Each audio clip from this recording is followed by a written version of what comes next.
بسم الله الرحمن الرحيم الحمد لله رب العالمين الصلاة والسلام على رسول الله صلى الله عليه وسلم وعلى آله وأصحابه أجمعين أما بعد السلام عليكم ورحمة الله وبركاته وبليانك يا وريم سجنتا تربان كيسا قويا سدي ديمتو واي barnoota dawaatii fi dhibdee irratti hordoftan torban kana haalli mijaa'uu dhabuuf guyyaa garii muramee jira. Har'a ammoo waanin silaa kamisa dabre isinii dhiyeessuun qabadhe isinii dhihaadha na hordofaan isiniin ja'a bakka jirtanillee walillee sheer godha na dhiyaadhaan isiniin ja'a. Har'aan tana yoo rabbiin fedhe yoo qaamaa fi qalbiin irraa fudhatta wannin isinii dhiyeessee wanti qoota akkatan faayidaan isii guddoodhaati jechuudha. Wanni suni isii tana kuno tana isiin tun ililli dubraa jedhaniin afaan oromootti baabuuna jedhaniin afaan arabaatti faayidaa isiitiin isinii dubbachuu fedha. Dura faayidaa isii dura isii tanaan isin barsiisuu fedha. Isiin tun gosa sadii faayidaan isii takkuma immoo daraaraa isiidhaan wal dhaba malee takka daraaraan isii adii tuun akka diimtuu jirti tuun akka keessaa daalachoominaati jirti. Wanni tuni faayidaan isiidhaa gama alaatiin yoo kan ilaallu taate qaama namaatiif faayidaa maal qabdi jennee ilaalla. Isiin tuni gara alaatiin qaama namaa habelbeluu dhiqatutti dawaadha jechuu.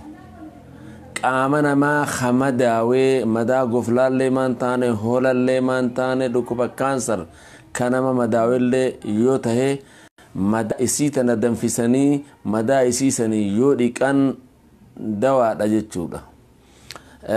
Karaa biraatiin qilleensa naannoo ka jijjiirameef hedduu gahee guddoo qabdi ulatuudhatti jechuudha. Isiidhaaf keessaa'u isii fi kallii wali godhanii yoo ulatan qilleensa naannoo dhukkuba daddabraa cufa wanni tuni dawaadha. Akkasuma ammallee nama funyaan isaa keessii ajaawu takkaahuu shuruf kaawu isiin tana danfisee galgalaa ganama kallii wajjin danfisee funyaan isaati yoo dhiqatee dawaadha jechuu ililliin dubraatun.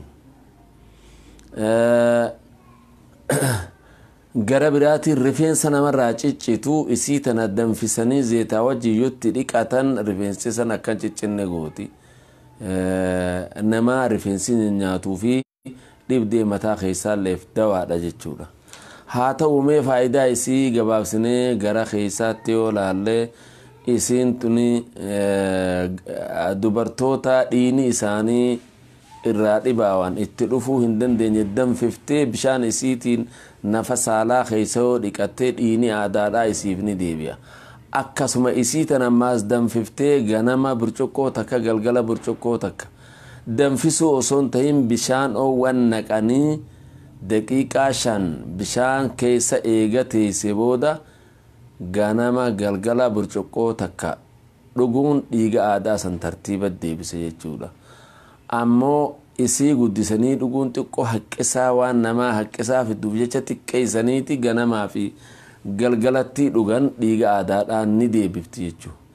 Akkasuma namaa tiruun isaa dhukkuba tiruu saniif dawaadha jechuudha. Dhukkuba tiruu keessaa kan yariqaana jedhaniin fuula namaa ija namaa jijjiiree fincaan namaa garagalchee akkasuma qaama isaa hunda jijjiiree sanilleef dawa. Walumaa galtuu dhibdee dhukkuba tiruudhaatiif dawa jenne irraa hin jallanne jechuudha. Mee haalaaloo gara biraatiin faayidaan isiidhaa nama qomti isaa dhukkubduufleef dawaadha. Akkasuma ammallee dhukkuba garaa keessa qoolana jedhan. Dhukkubni suni garaa kana keessa ka dhukkubsu jechuudha.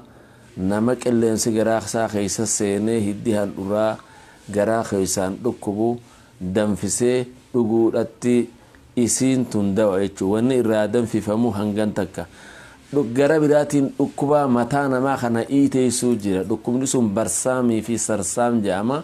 Wanni irraa dhufu hin beekamne jechuudha. Nama mataan isaa keessi iitawe isii tana fuudhee yoonii fi isii tana godhate dawaadha jechuudha. Danfisee ganama galgala birciqoo takka yoo dhuge dawaadhaafi. Mee gara biraatiin hoo haala dhibdee amma jirtuu kanaanoo gargaarsi isii namaaf taatu osoo dhibdeen sun namatti hin dhufin isii tana itti fayyadamuu akkamiin nu barbaachisa. Amma isiin tuni ilillii dubraa jedhaniini isii tana ni fuuna. Kuni ammoo rosemary jedhaniin takkaahuu ikliil aljabal jedhan isii tanarraa ni fuuna. Kuni xoosinyo za'atar namayyuu beeka tuni nacanaa jedhaniin. Amma isii tanarraa hisaaba fal'aana tokkoo fuuna. As deebinee rosemary kanarraa hisaaba fal'aana tokkoo fuuna. Kana nacanaa ka jiru kana fal'aana lamarraa fuuna. Kana xoosinyo tana fal'aana xiqqaa tokko ni fuuna. Waan kana danfisanii ganama galgala dhuguun ittisa dhukkuba qaama keenyaa daddabraa nama qabuuf nama gargaarti jechuudha. Akkasuma daa'imaa wajji nyaachuulleen akkasumatti gargaarti jechuudha. Hisaabni isiirraa fudhatamu kanarraa tokko fuuna. Isa kana hedduun guddifnu tanarraa hisaaba fal'aana yookaan malqacaa xiqqaa tokko fuuna. Kanammoo hisaaba nacanaa tanaa malqacaa xiqqaa lama fuuna. Rosemary kanarraa tokko fuuna. Deema saafii kiiloo takkaa wajjii wali godhanii nyaachuun dhibdee qaama keessatti hin beekneef gargaara jechuudha. Akka bishaan oowwan naqanii ganama lafa kaayanii galgala lafa keessee ganamaa fi galgala dhuguuttullee akkasuma ittisa qaama keenyaatiif taati jechuudha. Obboleeyyan kiyya har'aan tanaa wanniin qabadhee isinii dhiyaadhe hanganumaa waliif dabarsaa nagaan naa jiraadhaa. Afeerraatiyyaa. Wassalaamu alaikum warahmatullahi wabarakatuh.